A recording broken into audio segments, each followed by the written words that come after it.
Have you ever left a conversation in English, and then hours later your brain is still inside it? Oh, the shower replay. Exactly. You're not even talking to the person anymore, but suddenly you find the perfect sentence. And now it's too late.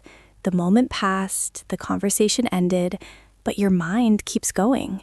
You remember one word you mispronounced, one pause that felt too long, one M that sounded louder in your head than it actually was. And what's strange is, the other person probably forgot the conversation 5 minutes ago. But you didn't, because when you're learning English, conversations don't end when you walk away. They follow you home. They sit next to you while you eat. They show up when you try to sleep. You start editing the past. I should have said this. I should have answered that. Why didn't I understand that question? And then comes the heavier thought. Maybe I sounded stupid. That feeling isn't really about vocabulary, is it? No, it's about exposure. Speaking a second language makes you feel visible in a way your native language never did.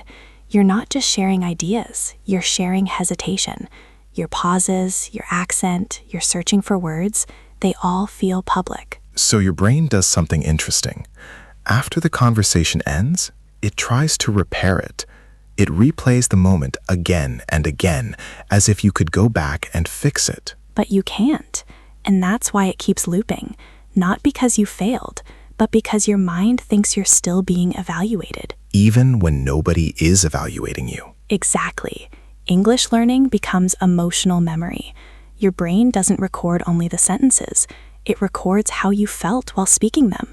The pressure, the comparison, the awareness of every small mistake. Which is why sometimes a 2-minute conversation can stay in your head for an entire day. Or longer. Sometimes people remember one moment for years, not because it was important to others, but because it was important to their confidence. So the real problem isn't that you made a mistake. It's that you're alone with the mistake afterwards. Silence arrives, and instead of calm, your thoughts start talking. And here's the part most English learners never hear. This doesn't happen because you're bad at English. It happens because your brain cares. Because you're building identity in a new language. Every conversation feels like proof of who you are becoming.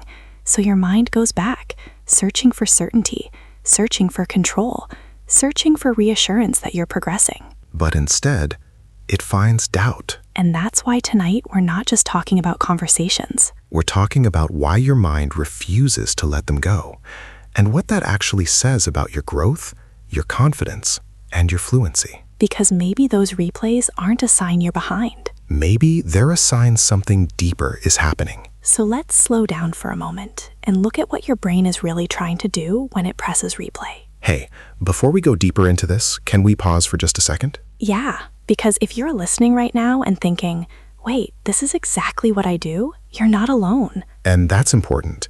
A lot of English learners think they're the only ones replaying conversations in their head. So if this already feels familiar, just leave a like on this video. It might seem small, but it helps this conversation reach other learners who are silently doing the same thing every night. And we'd really love to hear from you. In the comments, write this simple sentence. I replay conversations. No long explanation needed, just that sentence. Because when you see other people writing the same words, something shifts. It stops feeling like a personal flaw and starts feeling like a shared human experience. And if you're looking for a place where you can practice English listening in a calm, reflective way, not rushed, not pressured, then subscribe to the Lantern English podcast. Here, we talk about fluency, yes, but we also talk about mindset, because confidence in English isn't just about grammar. It's about how safe your brain feels when you speak. We're building that safety together. Step by step. All right. Now let's understand what's really happening inside your mind when the replay starts. Have you ever noticed something strange? You can go through an entire day talking to people, working, studying, answering messages, and you feel completely fine. And then you lie down. Exactly. The lights are off. The room is quiet. Your body is tired, but suddenly your mind wakes up. And out of nowhere, a conversation from earlier comes back. Not an important one, not a big argument. Just a normal moment. A sentence you said at 2 p.m. Or a word you pronounced a little wrong. Or a pause that lasted 2 seconds longer than you wanted. And now it's midnight, and your brain decides this is urgent. You replay it. Then you replay it again. And again. And what's interesting is, you didn't think about it all day. Not once. But the moment everything around you becomes silent, your thoughts become loud. Why does that happen? Because during the day, your brain is busy reacting. At night, your brain starts processing. So it's not random. Not at all. Your mind is opening unfinished moments, almost like your brain left a tab open, and now it finally has time to read it. That explains something I always wondered. Why is it always the small interactions? Yes, not the successful ones, not the moments you spoke perfectly, always the awkward ones. The ones where you hesitate. The ones where you think, I should have said that differently. Especially for people learning English. Oh, even more. Because now it's not just a conversation, it feels like a performance review. You're not only remembering what happened. You're editing it. You start rewriting the dialogue. I should have used another word. I should have answered faster. I should have understood immediately. And suddenly your brain turns a normal human interaction into evidence. Evidence that you're slow. Evidence that your fluency isn't good enough. Evidence that you're behind. But here's the strange part. The other person probably forgot the conversation 10 minutes ago. Completely. Yet you're reliving it hours later while staring at the ceiling. And the more tired you are, the stronger it feels. Almost emotional. Because at night, your brain isn't distracted anymore.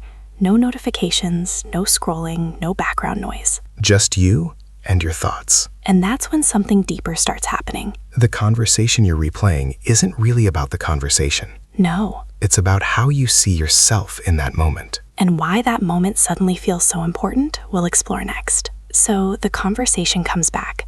Not just the words, the feeling. Yes, and suddenly your brain does something very specific. It evaluates you. Exactly. Not the situation, you. You're no longer remembering, you're judging. Why did I say that? Why didn't I understand faster? Why did I pause? And what's interesting is, during the real conversation, you were fine. You responded. You communicated.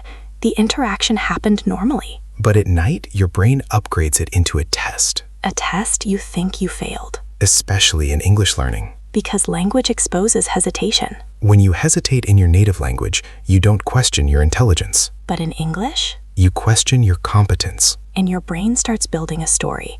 They probably noticed. They probably thought I wasn't confident. They probably realized my fluency isn't good. Even though you have no evidence. None. But your mind fills the silence with assumptions. Why silence? Because silence gives space for interpretation. And the human brain doesn't like empty spaces. It fills them. And unfortunately, it rarely fills them with kindness. No, it fills them with criticism. The inner judge. Yes, the voice that doesn't sound loud, but feels powerful. It doesn't scream. It whispers. And whispers feel true. Especially at night.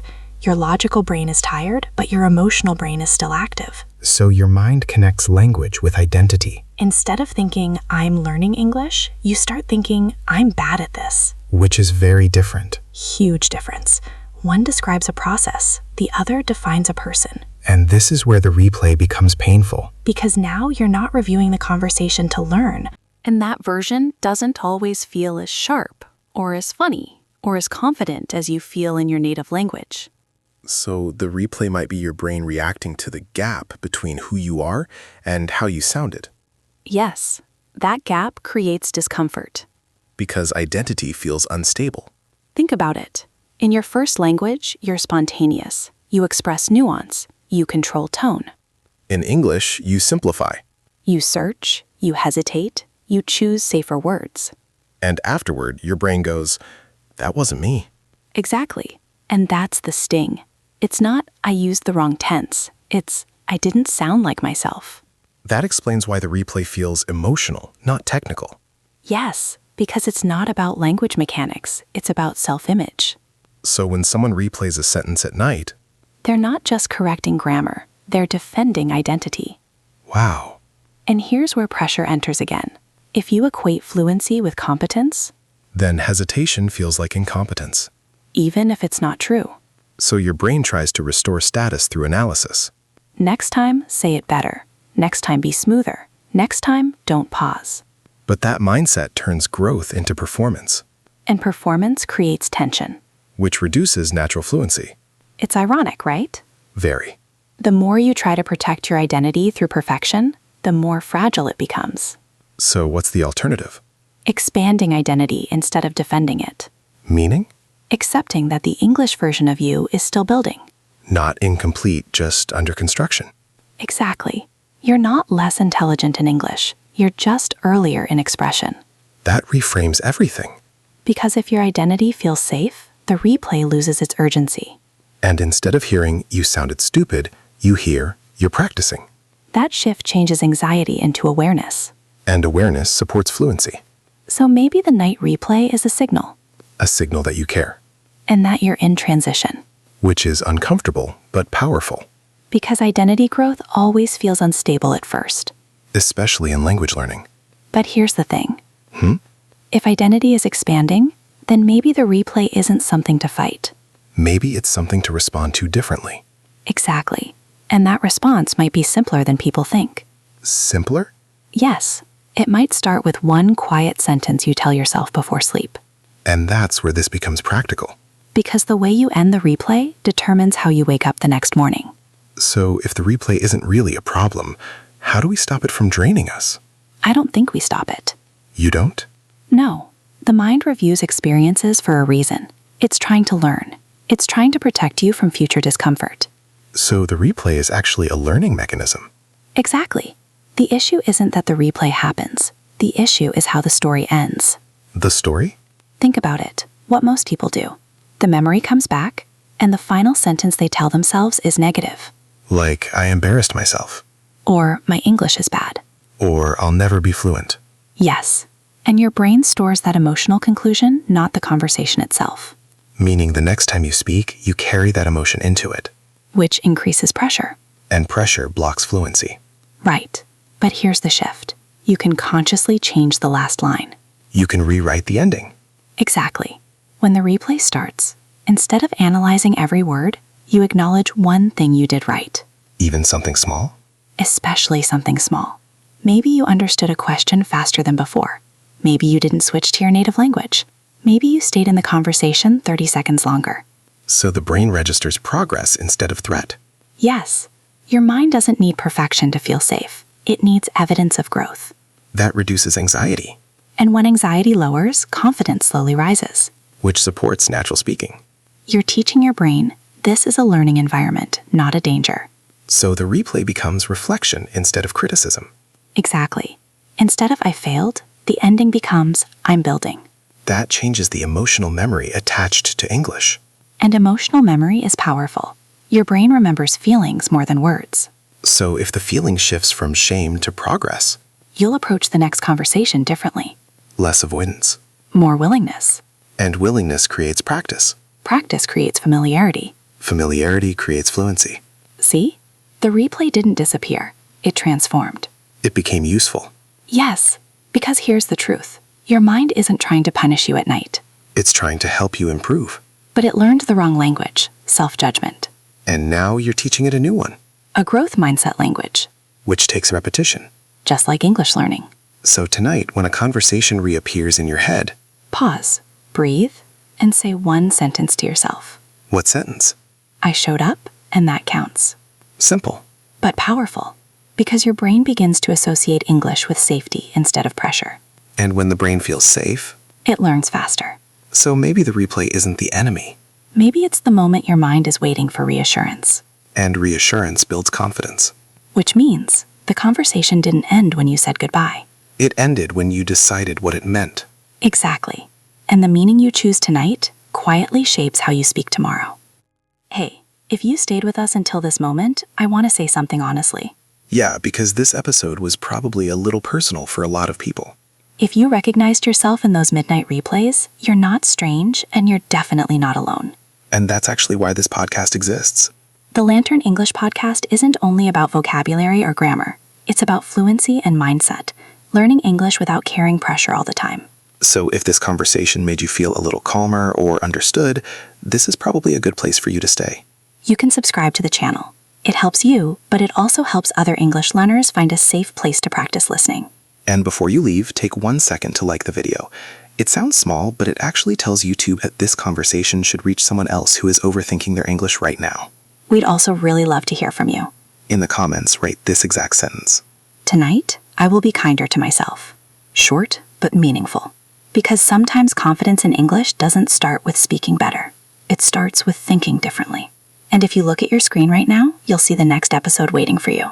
In that video, we're going to talk about something surprising, why understanding English is often harder than speaking it, and what your brain is actually doing while you listen. So don't stop here. Press play on the video on your screen. Your fluency isn't a moment, It's a process. and we'll walk it with you.